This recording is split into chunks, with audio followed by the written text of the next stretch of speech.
One Sabbath, he was going through the grain fields. Keep the wineskins and the cloth in your mind. He was going through the grain fields, and they made their way. His disciples began to pluck heads of grain. They're hungry, so they began to pull off some of the grain. The Pharisees were saying, "Look, what they are doing is not lawful on the Sabbath." And he said to them, "Have you never read what David did when he was in need and was hungry, and he and those who were with him, how he entered the house of God in the time of Abiathar, the high priest?" And let me just pause there for 1 second. If you go back to the story, and Matthew references this, you'll see Ahimelech as the high priest at that time, and Abiathar was his son. So they were in the same time. He said in the life of, so in the same time frame. It's not a conflict. It simply is a different person being mentioned as the high priest. And they ate the bread of the presence, which is not lawful for any but the priest to eat. And what happened is that there were 12 loaves to represent the 12 tribes. They were changed regularly, and when they were changed, the priest would take that bread, and it was theirs to eat. And it was set aside for the priest of the tabernacle or the temple. And he said, "Don't you remember that other people couldn't eat it?" Well, look what Christ said in verse 27.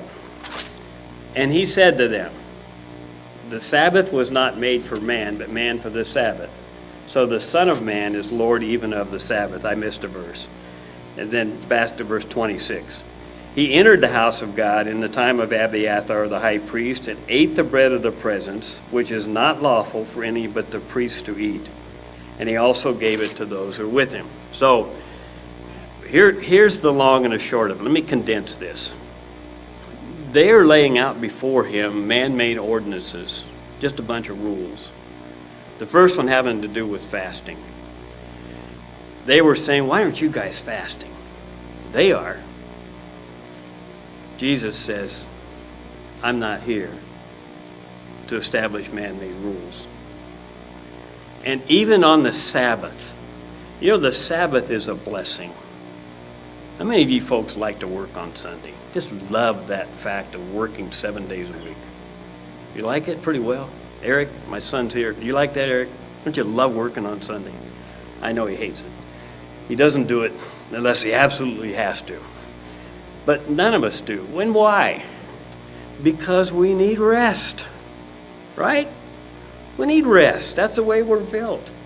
And so the Lord established Sabbath for us. He didn't need rest. We need rest. And so Sabbath was made for the man, not man for the Sabbath. This isn't about keeping some rule, guys. This is about a time to rest, to come apart, and to contemplate him, to think about him.